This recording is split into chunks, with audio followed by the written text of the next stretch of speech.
Bisa saja Pak Jokowi ini kecewa ketika Ibu mengatakan petugas partai. Bisa kan? Loh, Mbok gini maksudnya, ya saya tugas partai nggak usah diulang-ulang kan gitu. Nah, momennya memang ada untuk menciptakan satu situasi ini terjadi pengkhianatan segala macam dan ini memang kan terus dikembangkan. Gitu kan.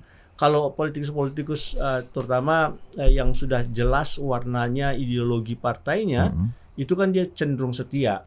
Kalau istilah anak-anak muda sekarang itu bukan kupu-kupu, tapi parkur. Karena Parkour. lompat-lompat. Iya, Ya, iya, kan? iya, iya. Jadi politikus yang lompat sana, lompat sini, lompat sana, lompat sini.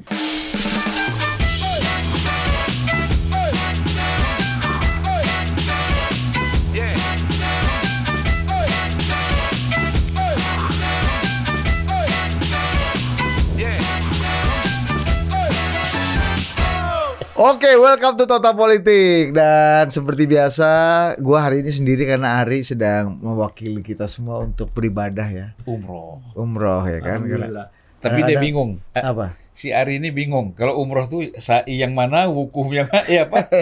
Tawaf yang mana? Dia bingung. pasti. Tapi kan dia punya pembimbing ini, Bang. Pembimbing. Aku sekali pernah umroh sekali juga, Bang. Bang. Ya kalau pembimbingnya iseng ninggalin dia gimana? Ah, mana bisa. Nah, ya, namanya iseng kan. Ya, atau yang gua ngerti Ari itu problemnya satu gini, Kang. Kalau lagi gini bisa aduh nggak tahan nih. Mau ngerokok dulu.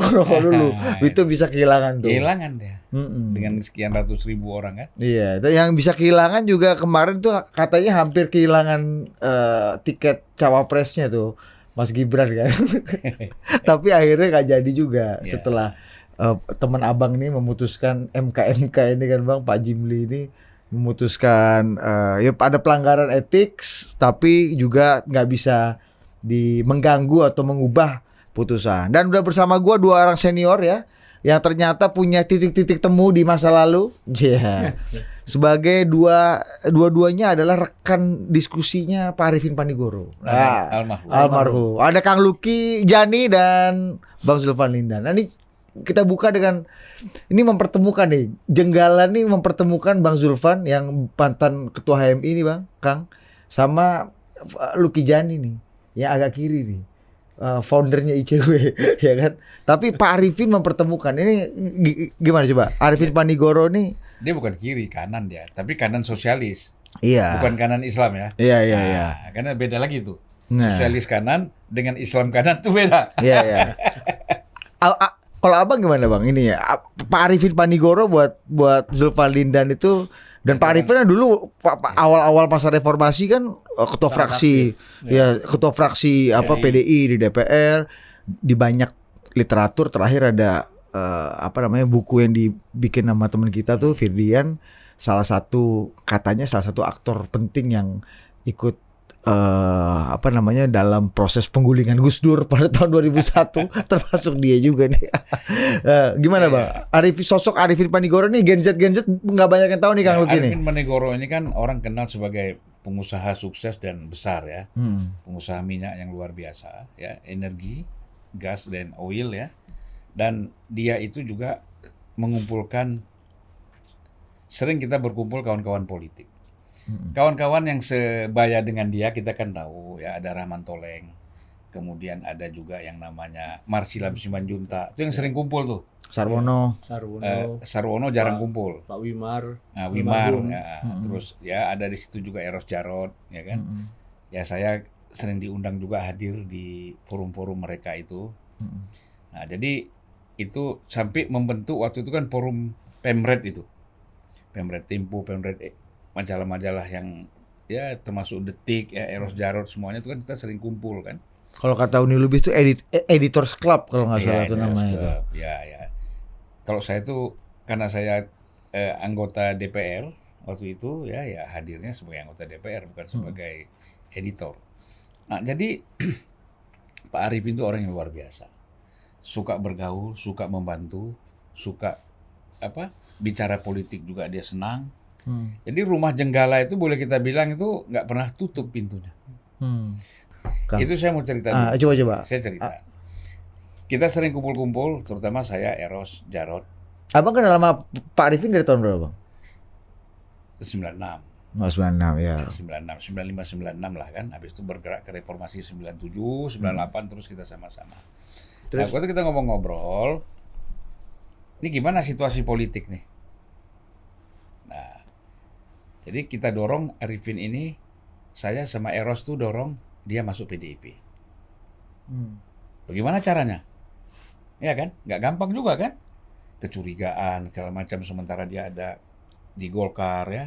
Kan nggak mudah ini Mbak Mega dan Mas Taufik menerima kehadiran Arifin di PDIP. Dulu sering dibilangnya anak kos-kosos ya. Anak kos-kosan. Bener ya, bener ya, Kak? Ya, setelah jadi anggota DPR. Nah, kemudian kita membuat Hall Bung Karno di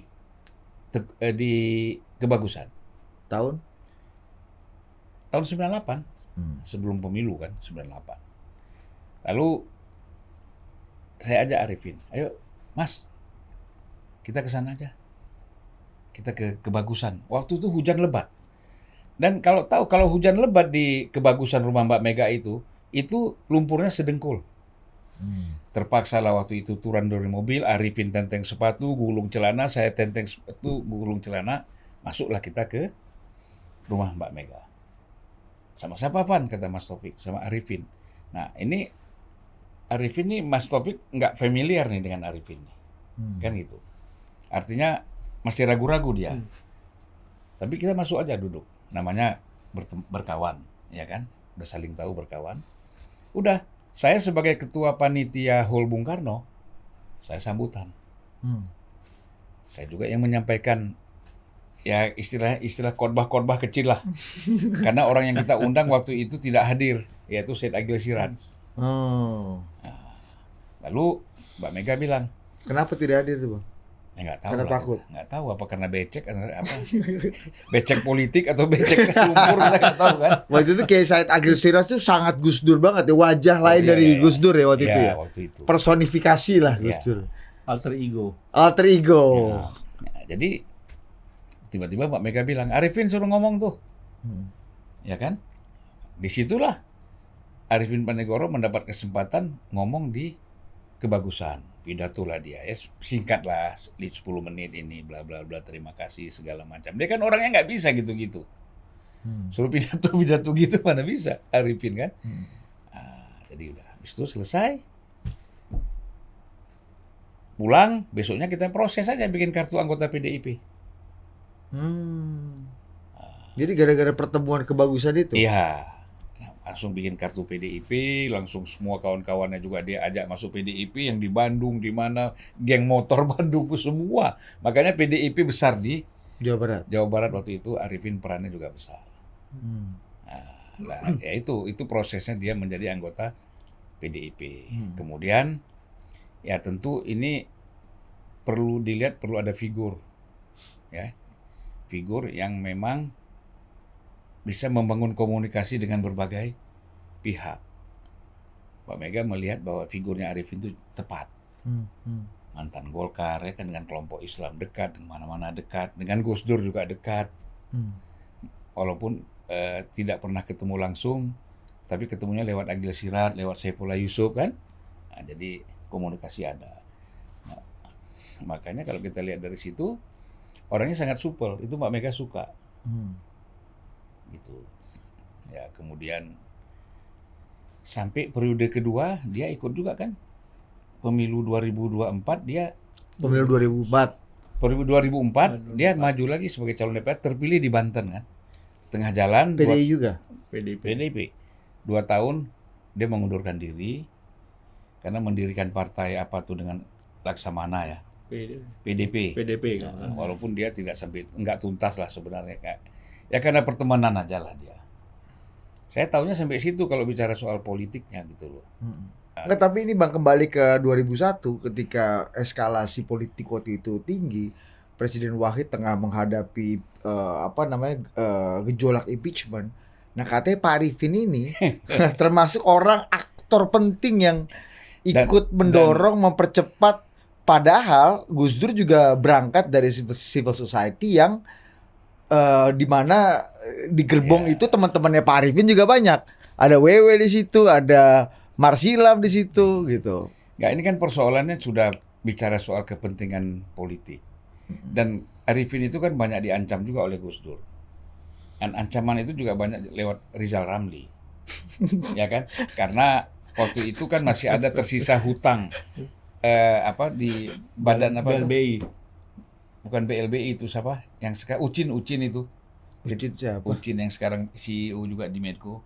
Siapa pula di Ucin Ada ini? Ucin. Ya. Nah, dia kan waktu itu, nah kita buka lah luka. Jangan terlalu banyak buka-buka luka lama ini, Bang. Yang ini konteks Sebenarnya bukan politiknya luka, aja. ini kita kan. Padahal Iya, kan iya. itu sebenarnya kan case-nya ada Arifin minjam uang di situ. Nah, itu kan seolah-olah Arifin mau disandera dengan lewat itu gitu loh. Ya kan?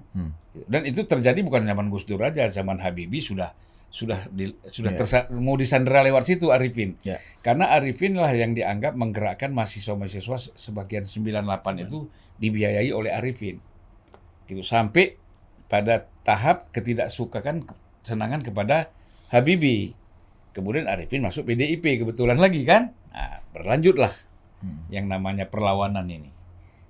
Dari luar dari pinggir jalan masuk ke parlemen. Ya kan? Nah, jadi waktu itu terus terang saja orang-orang PDIP yang lama termasuk Pandana Baban, Roy Bibi Yanis, semuanya adalah pro Gus Dur. Nah, kita dibikinlah isu anak kos. Saya, Arifin, Didi Supriyanto, Julius Usman, beberapa orang itu, Melono, semuanya lah. Kita dianggap anak-anak kos. Inilah yang dianggap berbeda dengan berhadapan dengan Gus Dur gitu loh. Nah, itu Jadi jadi faktanya memang benar bahwa ada upaya yang serius dalam memobilisasi upaya impeachment Gus Dur itu, Bang. yang berkomunikasi dengan kekuatan-kekuatan partai politik di luar PDIP pada masa itu memang kelompok ini, Arifin CS ini. Masuk Abang. Ya, berkomunikasilah dengan P3, dengan Istilahnya dulu kalau nggak salah koboi-koboi Senayan ya. Termasuk dengan PKB lewat ketua umumnya kan waktu itu Matori Abdul Jalil. Iya. Gitu. Berbeda, dia tidak mendukung Gus Dur. Gitu. Nah, dia kan mendukung Mega. Ya. Nah, jadi komunikasi itu jalan. Nah, terakhir saya nggak tahu sebabnya apa, tiba-tiba Mas Taufik ikut bersama-sama kita juga. Kalau Mas Taufik ikut, berarti gerbong yang di belakang itu semuanya ikut. Akhirnya bersatu kita untuk bikin mengimpeachment itu. Iya. Nah, Kang Luki nih yang waktu itu ada di ekstra parlementer nih kan, di civil society ini menghadapi dilema yang sulit juga nggak tuh Kang waktu itu? Dan Pak Arifin ini posisinya gimana nih Kang sebagai bagian dari orang-orang yang membersamai civil society ini pada akhirnya ada di posisi yang kata Bang Zulfan tadi, motor. Mungkin kan itu pilihan politik ya dan sesuai dengan garis partai. Jadi ada beberapa langkah-langkah yang memang itu mengikuti arahan atau instruksi partai dan sebagai anggota partai harus disiplin. Waktu itu istilah petugas partai belum populer, tapi ya semua orang kan petugas partai ya. Jadi ya harus ada kepatuhan sama arah instruksi partai. Dan memang kondisi pada saat itu kan lumayan hangat ya. Ada kelompok-kelompok di dalam civil society juga yang melihat bahwa ada kasus-kasus penyimpangan, penyelewengan kekuasaan, sedangkan yang lain masih melihat ada upaya dari Presiden Gus Dur pada saat itu untuk menyelesaikan kasus-kasus pelanggaran HAM dan seterusnya. Jadi ya ada polarisasi memang pada saat itu. Dan posisi civil society sendiri waktu itu cukup terbelah ya Kang ya? Iya. Dalam melihat situasi ini. Pak Arifin sendiri mau nggak mau ada di garis partai untuk menggolkan tadi ya sidang istimewa dan impeachment karena itu memang udah jadi garis partainya. Nah, ini masuk ke hal yang menarik nih Bang.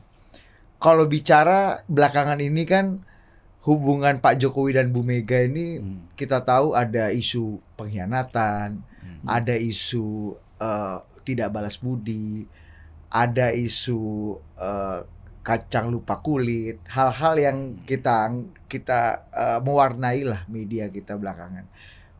dulu Pak Arifin jadi salah satu orang ketika pasti selalu dibawa nih. Kenapa saya tanya Pak Arifin juga dan mempertemukan? Karena Pak Arifin dalam dialog soal ini, Ya. relasi Bu Mega dengan orang dekatnya yang kemudian berpisah jalan dan akhirnya sampai ujungnya berpisah, Pak Arifin jadi salah satu wajah yang dianggap seperti itu gitu.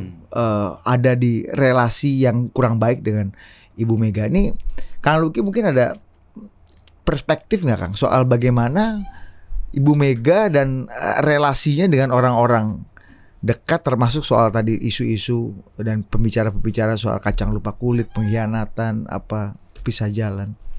Mungkin kan begini, yang harus dibedakan, mungkin nanti Bang Zulfan bisa nambah. Yang harus dibedakan kan perbedaan pandangan politik, apakah untuk kepentingan vested interest, kepentingan pribadi, atau kepentingan untuk kemudian melakukan koreksi atau revisi terhadap dinamika dan tata kelola di dalam kepartaian. Ini dua hal yang berbeda menurut saya. Ya. Kalau orang kemudian ingin mendorong adanya demokratisasi di dalam partai, penguatan struktur partai dan seterusnya, seperti yang dilakukan oleh waktu itu mungkin beberapa eksponen dari PDIP yang lantas membuat PDP itu kan lebih berupa koreksi untuk sebenarnya ingin memperkuat partai.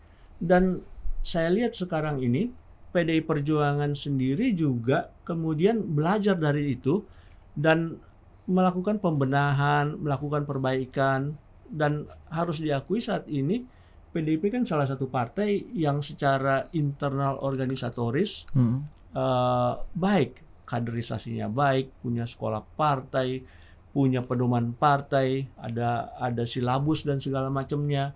Itu juga mungkin sebagai suatu respon terhadap kritik-kritik dari suara-suara internal.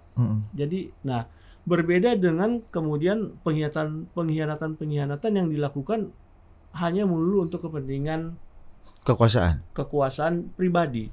Nah ini kan suatu hal yang menurut saya harus kita pisahkan. Ya. Jadi yang satu kritik untuk kelembagaan partainya supaya partainya lebih baik, lebih kuat, lebih mengakar, dan kritik itu sekarang kan dirangkul ya oleh PDI Perjuangan sehingga partainya bisa lebih baik, lebih kuat gitu ya. Jenjang pengkaderan ada. Gitu. Nah kalau Kang Luki sendiri melihat perjalanan Bu Mega sejak 99 sampai sekarang, tentu saja eksponennya salah satunya ada di samping Akang nih kan. Gua nggak tahu nih cerita the real story-nya seperti apa, dia belum pernah share di tempat kita nih Kang. Tapi melihat pisah jalan Bu Mega dengan orang-orang terdekatnya gitu, Akang melihatnya transformasinya dari waktu ke waktu tuh gimana Kang? Dimyati Hartono, Laksamana Soekardi, Arifin Panigoro, Eros Jarot, termasuk Zulfan Lindan. Belakangan kita lihat ada yang baru lagi gitu. Kang Luki ngelihatnya gimana nih? Iya kan, kembali lagi, ini merupakan suatu upaya untuk kritik internal untuk tujuannya penguatan, gitu. Atau ini kepentingan pribadi saja. Dan perbedaan-perbedaan itu kan lumrah di partai. Kalau kita lihat misalkan partai-partai yang ada di Indonesia ini kan sebenarnya muaranya ya 3 partai utama yang ada. Atau zaman Orde Baru 2 partai dan 1 kekaryaan. Ya semuanya sekarang kan pecahan-pecahan anak cucu dari partai-partai 3 ini. Ya, walau ada juga partai-partai yang kemudian reinkarnasi dari partai tahun 55. Ini kan orang melakukan dialektika. Ya, pemikiran, dialektika, diskurs, dialektika, tata cara pengelolaan partai, dan hal ini sangat berbeda total menurut saya dengan upaya-upaya orang untuk menggapai kekuasaan sesaat, kekuasaan saat ini. Bukannya game itu adalah semuanya game kekuasaan Kang? Apa yang lebih paling masuk akal dari mencari kekuasaan sebenarnya daripada hal-hal yang lebih ideal? Ada yang sifatnya ideologis, pertentangan itu, ada yang sifatnya materialis. Jadi harus dibedain itu menurut saya ya. Kalau yang ideologis itu suatu hal yang baik ya, untuk penguatan baik penguatan diskurs, penguatan ideologi kepartaian, dan penguatan institusi kepartaian sendiri. Tapi kalau yang materialis ya ujung-ujungnya transaksional, ujung-ujungnya siapa dapat apa gitu kan, yang melulu tidak membawa substansi perbaikan kepartaian di Indonesia. Bang Zulfan ngeliatnya gimana bang? Relasi tadi tuh Bu Mega. orang-orang yang meninggalkan Bu Mega, bahkan ada yang lebih, kalau Opung Panda nih suka bilang gini, kau lihatlah semua yang meninggalkan Mega berantakan barang itu partainya. Aku lihatlah, kau lihat tuh. Opung kan juga gitu kamu kan bang. Abang melihatnya gimana bang tentang Bu Mega dan relasinya seperti itu? Ya masing-masing itu alasannya berbeda ya. Ya kan sikap-sikap itu kan berbeda. Misalnya tidak bisa disamakan antara Laksamana dengan Arifin. Itu pasti sangat beda sekali alasan-alasan mereka berpisah dengan Mega.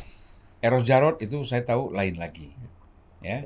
Kemudian kawan-kawan Roy Bebe Yanis semuanya ini betul-betul, kalau Roy Bebe Yanis, Noviantika Nasution misalnya, lalu Arifin itu kan lebih betul-betul pada aspek politik murni. Gimana tuh bang? Ya, politik murni kan artinya ada memang sikap-sikap politik yang sudah mereka mengharapkan. Ini kan harapan bahwa PDIP itu betul-betul menjadi partai yang tidak bermain-main lah dengan bisnis-bisnis yang dianggap ada yang bilang hitam segala macam gitu kan. Nah itu kan harapan. Tapi kan kadang-kadang di dalam perjalanan orang kan harus bergaul dengan banyak orang, harus berkomunikasi dengan banyak orang. Nah pola komunikasi dengan banyak orang ini ada yang bisa terima, ada yang bisa tidak terima. Akhirnya menentukan sikap, ya udah kita berbeda, kan gitu. Misalnya ada orang bilang kita kan dulu bermusuhan dengan Orde Baru, kita gulingkan Orde Baru. Tapi kenapa kita sekarang masih bisa bermesra-mesraan juga dengan Orde Baru? Akhirnya orang mengambil sikap berbeda, kan gitu. Nah itu yang saya melihatnya visinya tuh dari situ gitu. Nah kalau cerita abang sendiri gimana? Kalau Eros Jarot misalnya, sama saya itu memang ada kemiripan. Ya. Kenapa? Kita melihat dari sisi misalnya konsepsi pikiran-pikiran politik Bung Karno, nasionalismenya misalnya ya, bahwa juga termasuk di dalam, saya kan pernah bilang gini sama Mas Taufik, Mas, ya kalau kita tujuan berpartai ini untuk menjadi kaya raya, ngapain kita gulingin Soeharto? Gabung aja kita sama Soeharto. Kita dukung aja dia, ikut aja. Ikut gerbongnya. Nah, capek-capek kita. Nah, oleh karena itu, ya Mas Taufik kan terus bilang bahwa jangan menggunakan kekuasaan ini untuk kekayaan pribadi. Gitu kan? Yeah. Gitu loh. Bahwa kita harus lebih mengutamakan kepentingan negara, bangsa, kan itu selalu. Ya itulah slogannya ya. Slogan itu seperti itu. Jadi kalau saya lihat memang yang paling rame kan orang-orang ini kan keluar sebenarnya tidak membawa dampak apa-apa ke PDIP. Ya. Karena nggak punya kekuasaan. Tapi kalau kita bicara PD dengan Pak Jokowi beda lagi. Ini kan orang punya kekuasaan presiden gitu loh. Ya kan? Jadi kalau ini memang terjadi goncangan, ini kan goncangannya bukan goncangan PDIP dengan Pak Jokowi aja, goncangan nasional nih. Semua partai terlibat. Enggak bang, tapi kalau dulu itu bisa dianggap juga orang mengkhianati Bu Mega atau meninggalkan Bu Mega nggak sih? Tidak ada yang dikhianati, orang keluar aja. Ya kan? Artinya Mbak Mega juga tidak merasa tersakiti. Gitu kan? Nggak ada. Misal Mas Taufik merasa, wah ini orang-orang brengsek nih, nggak ada kata-kata itu. Karena kan saya itu boleh dibilang, abangnya sudah sedekat itu dengan Bu Mega kan? Saya kan tidak bicara keluar dari PDIP itu kan enggak. Gitu loh. Ya kan? Abang dulu kan gimana sih kalau cerita abang dulu bang berpisah jalan dengan Bu Mega waktu itu? Ya saya kan begini. Sudah sedekat itu kan, abang nih hari-hari di Teguh Umar loh. Komisi BUMN. Nah bagaimana kita menjaga BUMN ini yang kebetulan menterinya adalah Laksamana Soekardi. Ya bagaimana kita menjaga supaya BUMN ini tidak rugi, ya kan? Selalu ya.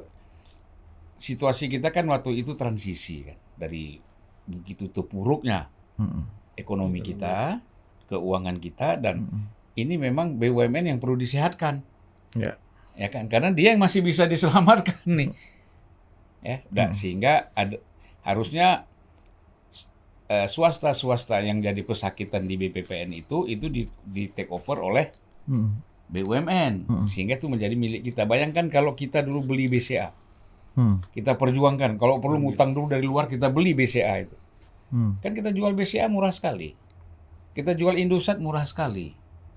Ya kan? Banyak aset-aset kita yang bagus-bagus, yang daging-daging semua kita jual dengan murah. Sekarang harganya kita udah nggak sanggup lagi beli. Walaupun Pak Jokowi pernah pidato, nanti kita beli lagi Indosat. Mau beli pakai apa? Orangnya nggak mau. Ada duit pun orangnya nggak mau jual. Qatar kan? Kan dulu Temasek yang beli. Singtel.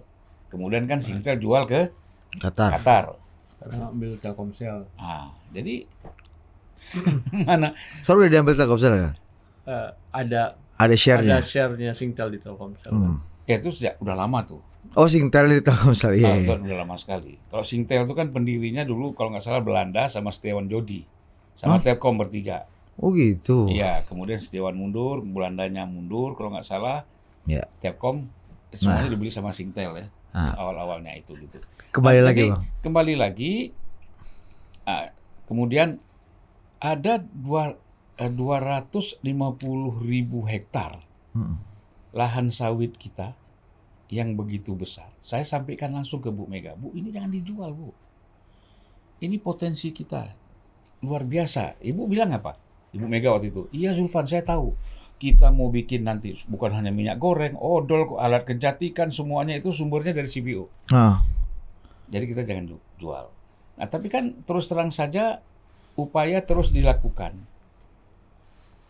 waktu itu untuk bagaimana kita bisa menjual ini ke asing semua. Itulah sebabnya kan Bank Danamon dikuasai asing, bank-bank kita ya kan, Bank Niaga kita dikuasai asing, semuanya asing gitu loh. Kita hanya bicara Bank Mandiri dan Himbara lah ya. Ya, bank-bank pemerintah ini yang ada sekarang. Gitu. Nah, saya itu visinya waktu itu. Kebetulan saya di Komisi 9.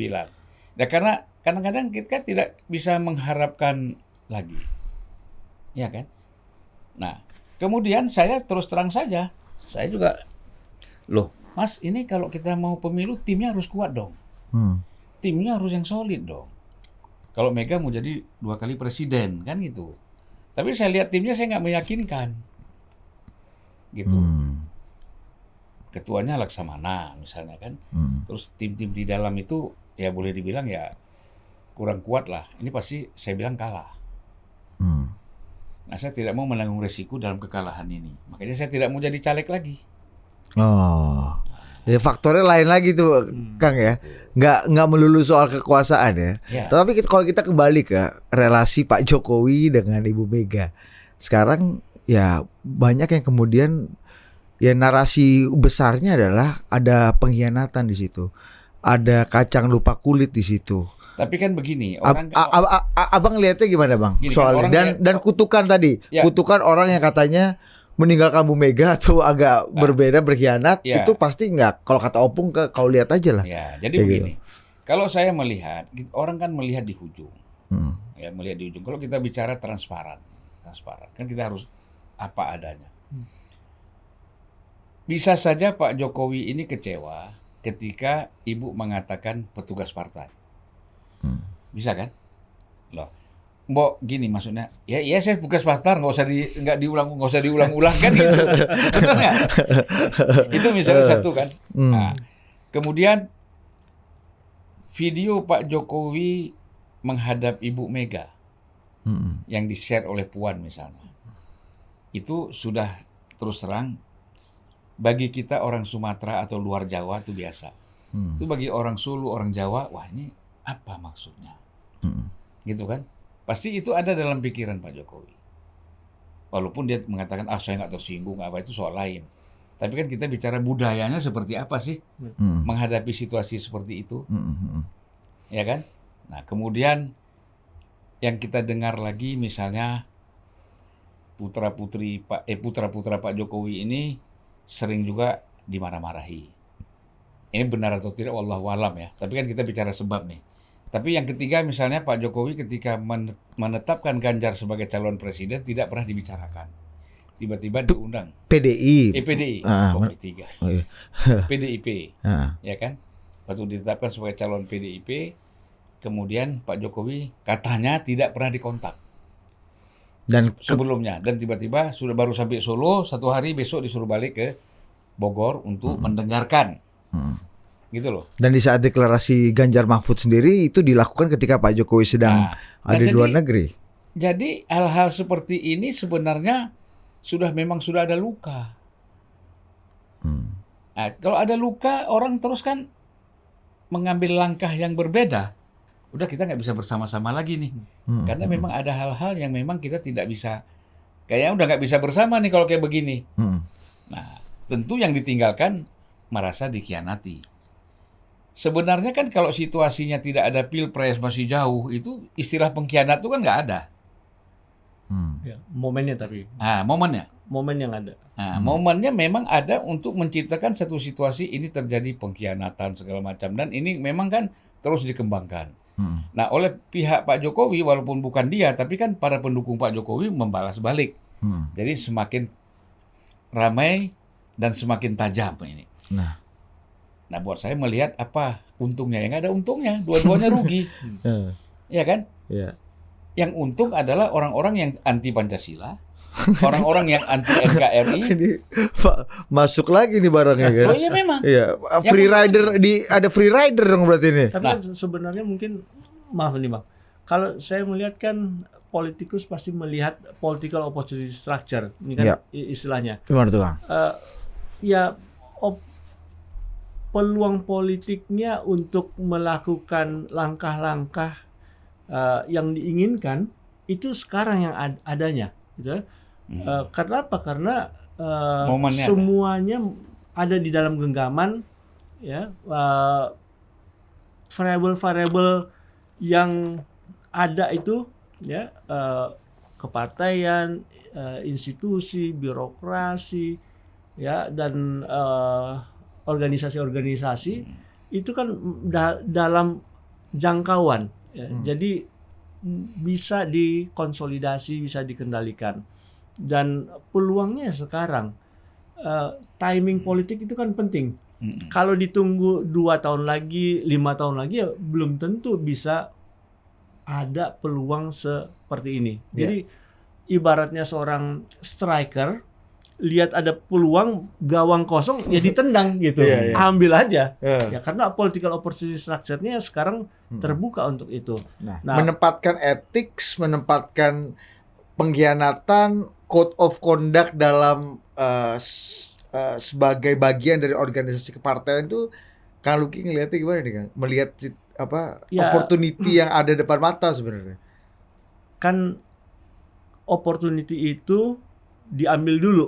Ya, ini kan kalau kita bicara kalkulasi-kalkulasi yang sifatnya jangka pendek, ya. Ya peluang yang ada diambil dulu. Ibaratnya saya lupa tuh apa pepatahnya itu. Apa yang ada di tangan, ya itu digenggam dulu. Jangan kita mengharapkan yang masih ada mengawang-awang, gitu. Yang ada di genggaman lepas. Ya sudah, yang genggaman ini dimaksimalkan sebesar-besarnya, gitu. Karena political opportunity structure-nya sekarang adanya. Gitu. Jadi kalau ada orang mau ngasih duit 2 juta sekarang sama 10 juta bulan depan, kita timpa dulu aja 2 juta depan mata ini Bang. Betul. Ya kadang-kadang ya. Daripada menguap, hilang, kita masih berangan-angan akan ada di masa depan kan susah. Tapi menempatkan tadi Kang, narasi pengkhianatan dalam relasi ini, Kang Luki melihatnya seperti apa gitu Kang? Melihat relasi pengkhianatan tadi, kalau kata Bang Zulfan, ya mungkin nggak ada yang merasa, Pak Jokowi juga nggak merasa berkhianat. Mungkin udah impas juga mungkin buat Pak Jokowi. Mungkin ya kan, kadang-kadang juga kita nggak tahu jadi juga. Kan begini, ini kan bicara satu tingkat kesabaran dan tingkat bukan kekecewaan, ya kan. Kesabaran itu kan akumulasinya tuh sabar. Lama-lama dia pikir juga nih, wah saya kan bukan maha penyabar, ya kan, sabar saya ada batasnya, kan gitu. Nah di sini di pihak lain PDIP melihat, wah ini pengkhianatan gitu loh, prosesnya kan dilihat. mulai Kaisang jadi ketua umum PSI, ya kan? Lalu pertemuan-pertemuan Prabowo dengan siapa? Gibran misalnya, dan terus itu kan meningkat itu sampai hadir di acara Projo, kemudian sampai kepada proses pertemuan dengan Golkar, kemudian dicalonkan oleh Golkar menjadi cawapres kan, sampai benar-benar Prabowo menetapkan dia sebagai cawapres. Ini kan bergulir terus nih. Nah, kalau kita lihat dari aspek ini sebenarnya, ini dalam politik budaya seperti ini kan biasa, hal seperti ini hal biasa, ya orang berbeda itu biasa. Di mana orang bicara pengkhianatan? Nggak ada bicara pengkhianatan kok. Tidak ada satu perjanjian. Pengkhianatan tuh atas dasar perjanjian. Ada nggak perjanjian bahwa Jokowi jadi presiden 2000 sekian akan tetap terus bersama PDIP? Ada nggak? Kemudian anak-anak saya semuanya saya hibahkan untuk PDIP. Ada nggak? Kalau bicara keinginan, etika, segala macam itu bagaimana kan? Etika itu kan juga nilainya kan kalau kita pikir masing-masing orang punya standar yang berbeda. Subjektif banget ya. Nah, kecuali kalau ada kesepakatan misalnya. Ya, saya nggak tahu dulu misalnya ada nggak kesepakatan tertulis nggak antara Prabowo dengan Mega itu, ya kan? 2009 itu. 2009 bahwa akan mendukung si Prabowo jadi capres misalnya. Itu ada tertulis nggak? Kalau itu tidak dilakukan itu kan pengkhianatan kalau ada tertulis. Ya kan? Nah, begitu juga ini. Menurut saya ini kan semua harapan. Harapannya Jokowi itu tetap bersama Mega. Kalau terus dia Jokowi yang nggak mau kan nggak ada apa-apa. Biasa aja sebenarnya. Hanya kan persoalannya ini dibesar-besarkan. Dibesar-besarkan terus, kemudian menjadi persoalan yang rumit, ya, sehingga mengacaukan situasi lari persoalan ke demokrasi, persoalan hukum. Itu tambah aja ditambah lagi kasus MK kan, gitu. Bang, tapi mungkin nggak bang? Ada orang bilang juga, ini mungkin Pak Jokowi akan di SBY-kan nih sama Ibu Mega, melihat apa yang terjadi sekarang gitu. Bang Zulfan lihat kan, kita ini kan begini, kita mau di SBY-kan atau diapakan mungkin dalam pikiran Pak Jokowi. Yang penting saya tidak dihapus nama saya oleh Tuhan. Selama itu oleh manusia biasa aja. Manusia juga sama dengan kita, nggak bisa berbuat apa-apa. Apa sih? Kita dimusuhin oleh seluruh jagat manusia ini kan nggak ada urusan. Yang penting Tuhan masih melihat kita hambanya. Nah, mungkin Pak Jokowi berpikir gitu. Silakanlah. Mau di SBY kan, ya kan? Mau diapakan? Gitu loh. Ini kita bicara dari sisi manusia gitu kan, sebagai hamba Allah, sebagai hamba Tuhan. Saya yang penting diakui masih sebagai hamba Tuhan. Yang lain tidak mengakui itu nggak ada urusan. Tapi politikus terutama di negara ya demokrasi yang baru ini ya, kan memang cenderung ada istilahnya butterfly politician, ya, politikus kupu-kupu. Hinggap sana, mencelok sini segala macam. Oportunis lah kalau istilah politiknya ya. Ya mungkin bukan oportunis. Aventurir ya. Jadi berupaya mengembangkan dia punya sayap segala macam sesuai dengan kemana dia bisa berlabuh, kemana dia bisa terbang. Kalau istilah anak-anak muda sekarang itu bukan kupu-kupu, tapi parkur. Karena lompat-lompat. Iya. Jadi politikus yang lompat sana, lompat sini, lompat sana, lompat sini. Dia nggak tahu parkur nih Bang, dia tahu parkir aja. Ya, bukan petugas parkir ini. Petugas parkur. Karena istilahnya begini. Berpolitik tanpa ideologi itu pasti oportunis. Berpolitik tanpa organisasi politik itu aventurir. Kan gitu. Kalau dia berpolitik tapi nggak punya organisasi, gitu kan. Nah, tentu dalam aventurir ini dia mencari di mana dia harus hinggap. Gitu loh. Nah, dia menemukan sesuatu tempat yang dia rasakan, oh ini cocok buat saya nih. Budayanya, polanya, semuanya. Ya udah saya di sinilah, hinggap di sini saya kan gitu. Ya, itu tipologi orang tuh, Kang. Atau ya, itu biasanya apa global trend lagi jangan-jangan? Enggak, itu politikus yang memang dia tidak punya akar ideologis gitu kan. kalau politikus-politikus terutama yang sudah jelas warnanya ideologi partainya, itu kan dia cenderung setia. Nah, yang latar belakangnya itu tadi avanturir yang memang bukan apa istilahnya, bukan orang yang memang melihat politik itu untuk apa istilahnya, perjuangan ideologi. Nah, itu hal yang biasa. Dia mencari sesuatu di mana dia bisa mendapatkan poin, mencol ke sana dapat poin. Jadi ada akumulasi poin ini. Nah, ngeliat Pak Jokowi gimana, Kang? Kang Luki ngeliat Pak Jokowi gimana? Ya, ini kan saya bilang tadi, ini political opportunity structure yang tersedia, ya. Kalau di sini mentok, di sini terbuka peluangnya, kenapa saya harus bertahan di yang mentok ini? Ini kan ada kalkulasi-kalkulasi investasi politik juga, ya. Investasi yang bisa diambil masa kini untuk diakumulasikan ke masa depan, gitu. Ya, dia melompat dari satu titik ke titik lain, dari satu wadah ke wadah lain. Jadi istilah sederhananya, Pak Jokowi merasa sudah tidak nyaman di PDIP. Cari tempat yang nyaman. Kan itu wajar aja. Nggak, berarti Pak Jokowi bukan kader ideologis dong. Sebagai bukan kader ideologisnya PDI Perjuangan dong. Enggak, begini. Karena melihat tadi kata Kang Luki ya, apa structure opportunity-nya membuat Pak Jokowi jadi adventurer misalnya. Saya membaca apa yang disampaikan oleh Kang Luki, ya, bahwa Pak Jokowi itu bukan tipe orang yang tidak punya ideologi, tapi kan dia bicara tadi avanturir. Avanturir kan tidak nyaman di sini, cari tempat nyaman, tapi ideologinya kan tetap ada, iya kan? Ya kayak abang tetap Soekarno gitu misalnya ya, meskipun mau pindah kemanapun kita begitu kan? Bisa dari Bu Mega tetap Soekarno gitu loh, Bang ya. Jadi persoalan memang harus dibedakan. Dia avanturir, tapi ideologinya tetap dia bawa. Kemana dia mau cari tempat nih? Gua mau pasnya di mana nih? Ya kan, dengan ideologi yang gua punya. Apa kelebihan dan kekurangan politisi adventurer seperti ini, Bang? Dalam game politik dianggap dia memang.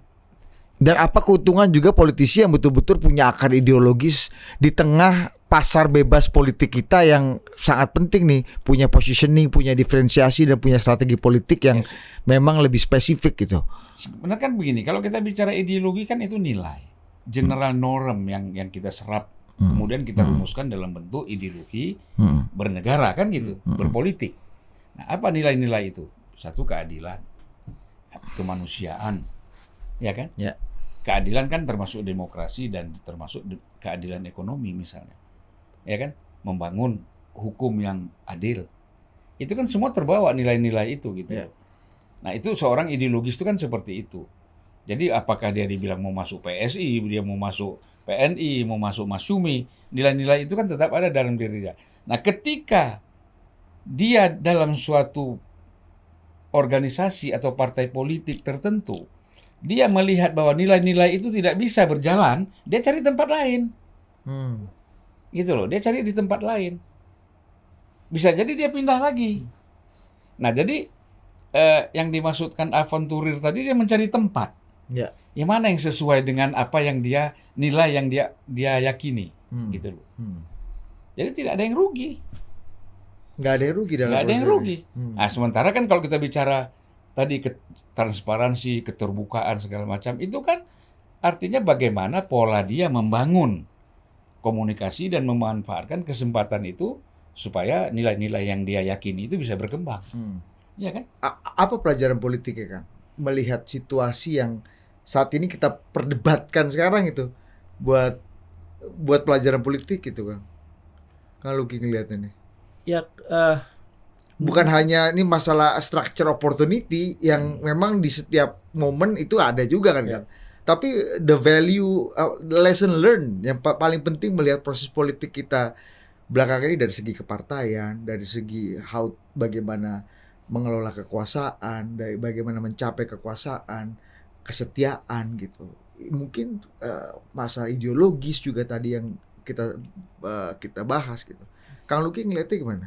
The lesson learned paling penting.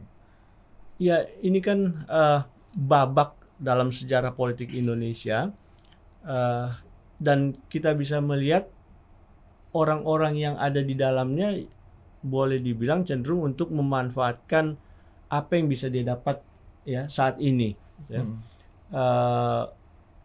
berbeda misalkan kalau kita bandingkan dengan para founding fathers kita yang memang lebih bisa disebut sebagai orang yang ya mereka istiqomah ya.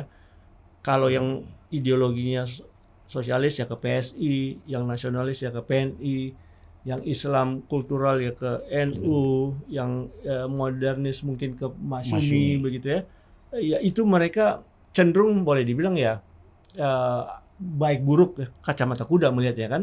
Pokoknya mereka mengikuti jalannya, itu jalan ideologinya. Nah, sekarang memang di masa politik yang sudah kemudian ideologi menjadi satu hal yang dalam tanda petik ya abstrak gitu ya. Di tengah kemudian kompetisi politik, sistem politik liberal yang sangat masif gitu, ditambah juga dengan populisme sekarang ini ya orang kemudian berupaya untuk menampilkan sosok personanya ya selagi masih laku di pasar ya dia utamakan itu, dia apa istilahnya glorifikasi itu. Karena nanti begitu saat saham politiknya sudah turun ya sudah tidak ada nilainya lagi kan. Nah, jadi ya ini investasi mumpung masih tinggi, investasi dilakukan ya, dan juga credit claiming dilakukan saat ini. Credit claiming ya. Credit claiming opportunity-nya ada. Artinya ideologi politik atau kita betul-betul bekerja atau berpolitik dengan sebuah ide yang mengakar gitu udah nggak relevan dong Kang sekarang melihat. Iya di tengah melihat tren politiknya. Di tengah ekosistem politik yang seperti ini ya, yang sangat liberal, individualistik gitu ya. Tapi di sisi lain populisme menguat, ya itu yang pilihan-pilihan yang menurut saya kalkulasi yang dilakukan oleh para politikus secara rasional saja. Bahwa sekarang ini trennya lagi ini ya, ngikut aja tren ini. Nah, mumpung lagi tinggi ratingnya, mumpung lagi apa istilahnya banyak fansnya, ya manfaatkan aja. Lampunya masih hijau. Belum orange. Iya, kalau udah orange udah hilang saham bank-banknya nggak? Jadi kalau saya melihat Kang Luki ya, saya melihat ini kan bicara soal pragmatisme aja. Orang kan sekarang cenderungnya kan ke pragmatisme. Sehingga ideologi itu tanpa disadari bisa dia tinggalkan atau dia lupakan. Karena orang cenderung kepada pragmatis. Bicara pragmatis kan nggak ada bicara ideologi. Karena dalam ideologi itu nggak ada transaksi. Iya kan? Hitam putih. Kan begitu. Tetapi di dalam pragmatisme, orang kan bicara soal untung rugi. Dia nggak bicara lagi bahwa kalau saya begini nih, ideologi saya seperti apa nanti? Untungnya apa? Nggak ada. Kita pragmatis. Ya kan? Kalau sudah pragmatis berarti itu bicara tadi. Semuanya berangkat dari kepentingan individu atau kelompok. Orang tidak lagi melihat latar belakang ideologi. Makanya sekarang dalam satu organisasi politik ada yang sosialis, ada yang Islam, ada yang nasionalis, ada yang Kristen, ada apa bisa campur. Karena pragmatis saja. Lu Kristen, lu bisa menguntungkan gua satu kursi nggak organisasi? Iya. Kayak gitu. Lu bawa masa berapa lu gitu kan? Lu Hindu, lu di Bali ya, lu Hindu kata PKB atau Partai PAN misalnya, oke kita terima kamu Hindu, jadi, tapi kamu bisa dapat kursi nggak? Kalau Hindu nggak dapat kursi, ngapain dimasukin ke sini? Jadi ini bicara pragmatis. Juga begitu juga Islam, kamu Islam, ya kan, bisa dapat kursi nggak? Kalau nggak bisa ya nggak usah. Nggak usah pakai bawa nama-nama nilai itu. Jadi pragmatis. Dari segi ini, Bu Mega dan Pak Jokowi dua sosok yang berbeda atau pada ujung-ujungnya abang melihat sebagai seorang zon politikon, memang ujung-ujungnya sama karena chasing the power aja. Ya sama, ini kan pragmatis lah. Baik Bu Mega ataupun bicara Pak Jokowi ya pragmatis. Itu yang dikatakan tadi, kan bicara oportunis. Opportunity, bukan opportunis. Structure opportunity. Dia melihat dari segi itu kan. Pak Jokowi kan melihat bahwa kebetulan gitu loh, bahwa semangat untuk menjadikan anaknya sebagai figur-figur politik ada nggak? Ada pasti. Itu pasti ada. Tetapi kan tidak ada momen. Itu menjadi semakin diwujudkan ketika ada penyulutan dari dalam PDIP terhadap Pak Jokowi. Oh berarti saya nggak bisa nih dari sini. Ya kan? Saya saja, kata Pak Jokowi, maaf ya, terkerdilkan Apalagi anak-anak saya kan gitu. Nah, harus cari tempat baru, bikin negosiasi baru. Itu biasa kan dalam politik, Iya. bikin satu negosiasi baru, Heeh. kemudian bagaimana membangun kebersamaan. Mm-mm. Nah, nanti kemungkinan apakah dengan Golkar atau dengan Gerindra misalnya, hal yang sama akan dihadapi lagi. Gitu. Siapa yang menjamin setelah dari PDIP masuk Golkar ataupun Gerindra misalnya akan lebih nyaman dari yang ada PDIP sekarang? Belum tentu juga. Iya. Situasi politik ini kan berubah. Karena apa? Kembali lagi, kita tidak berangkat dari akar ideologi yang kuat. Termasuk Bu Mega menurut Abang sebagai orang yang kenal Bu Mega agak lama nih. Ya, Dibanding kita semua yang ada di ruangan ini, Abang paling paten Bang kenal Bu Mega nih, Bang. iya kan kalau Paling kita, akrab ini apa pernah sih yang kita makan nasi maksudkan? Padang bareng di dapur tuh udah spesial tuh, Bang. ya kan kita bicara begini, kita bicara ideologi atau nilai itu nggak bisa emosional. Ini sangat rasional. Enggak. Ideologi ini kan rasional, Iya. bukan emosional. Satu contoh misalnya, Ah. banyak orang berteriak-teriak bahwa saya Soekarnois. Ngerti nggak dia pikiran Soekarno? Ya kan? Beda, maaf aja nih, beda sama orang mengatakan saya ini PSI-nya Syahrir. Saya yakin mereka baca. Karena mereka umumnya adalah kelas menengah intelektual. Iya. Itu sedikit ya, Bang ya emang Nah. orang-orangnya ya. Ya kan sedikit, kita kan tahu orang-orangnya.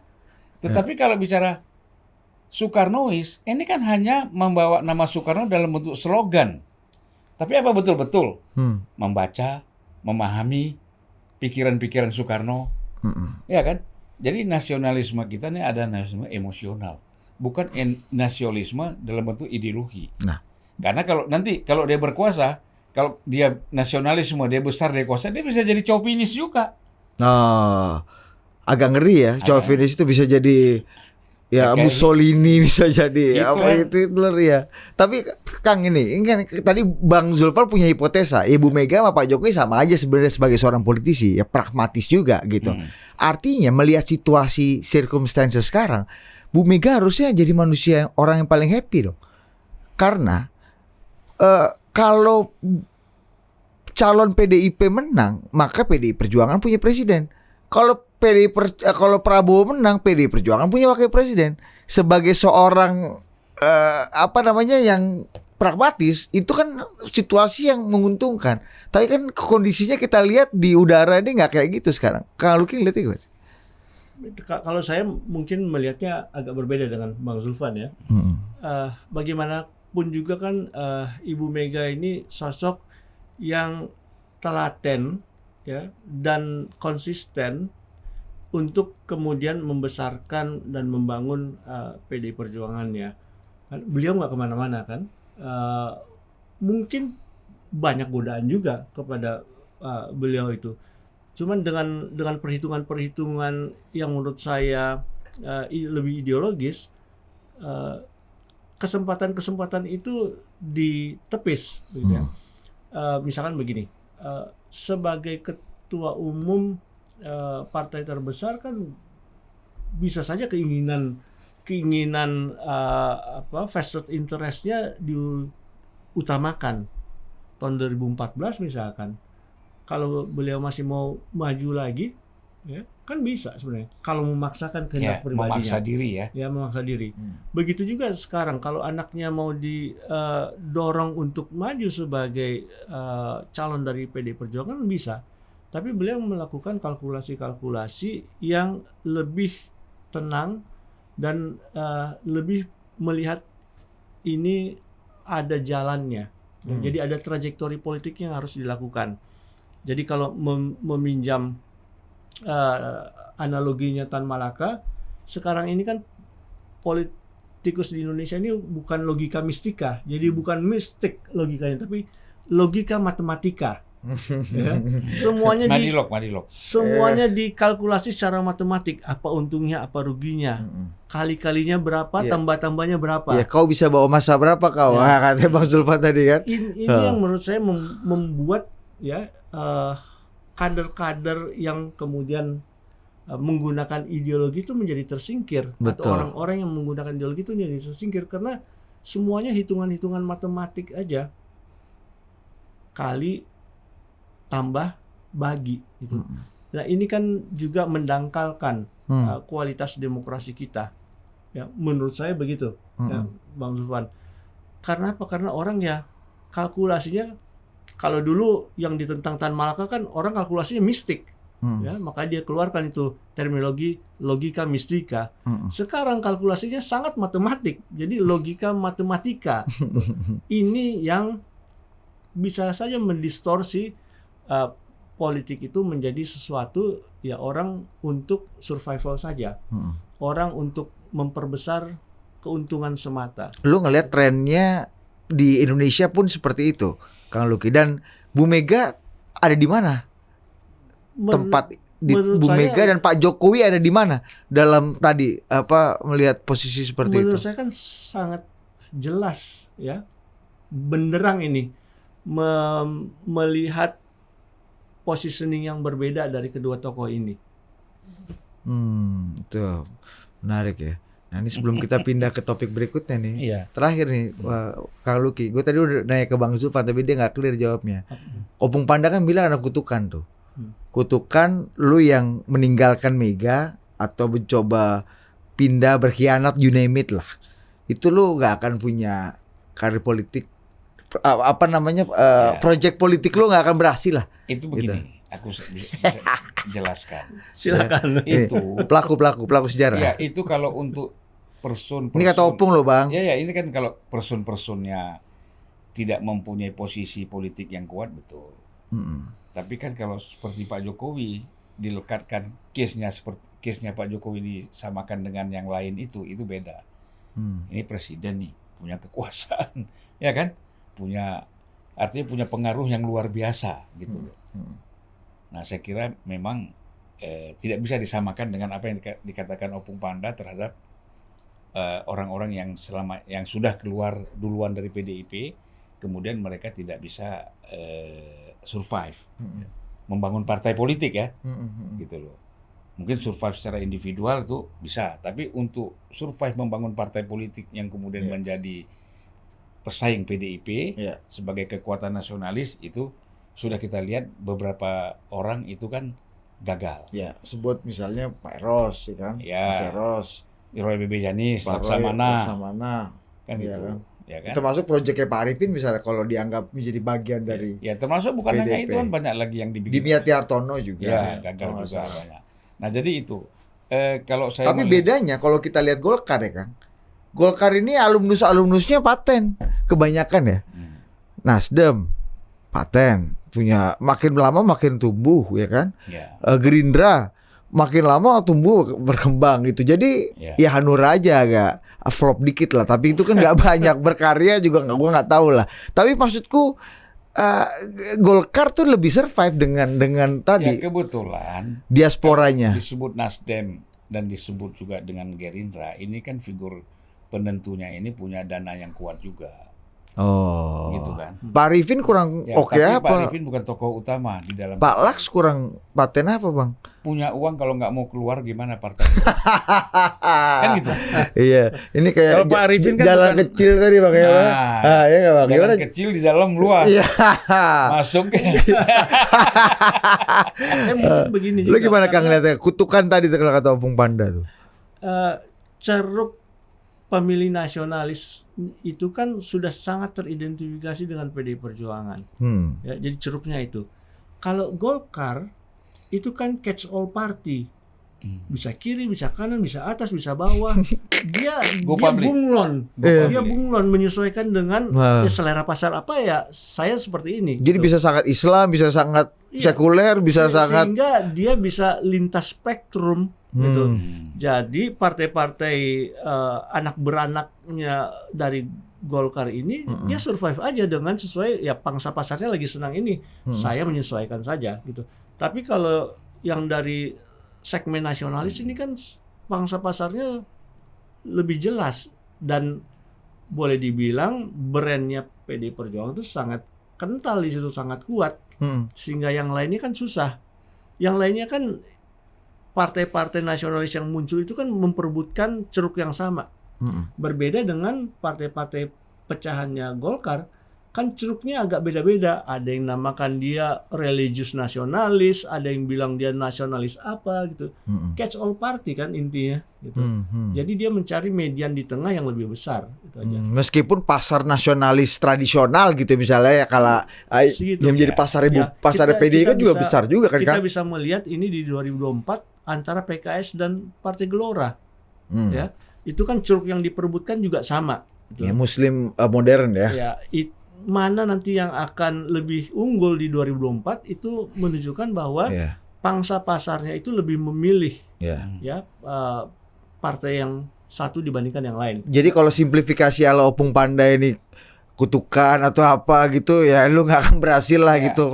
Kalau out dari Bu Mega itu nggak terlalu secara matematika politik gimana tuh kan? Kalau keluar dari spektrumnya ya masih banyak kan pangsanya. Ya, spektrum nasionalis keluar dari spektrum nasionalis pangsanya kan masih besar. Seperti juga kayak Geloranya yang keluar dari PKS. Kalau dia masih main di ceruknya spektrum yang sama, ya lebih susah menurut saya. Tapi kita lihat aja nanti hasilnya di 2024. Tapi kalau dia agak ke tengah begitu, agak menjadi moderat segala macam, mungkin dia bisa menjadi Islam alternatif misalnya. Iya, moderat, lebih ini segala macam. Iya. Dia meninggalkan cangkangnya. Oh, jadi Anda lihat Golkar dengan produk derivatifnya seperti Nasdem dan Gerindra tuh justru punya warnanya masing-masing ya, Kang ya, nggak memperebutkan ceruk Golkar ansih gitu ya, sebagai nasionalis lah tuh, gitu kan. Dan begini juga, Surya Paloh itu kan salah satu figur besar di Golkar. Kemudian juga Prabowo di Golkar juga figur yang betul-betul juga punya kekuatan lah, ya kan?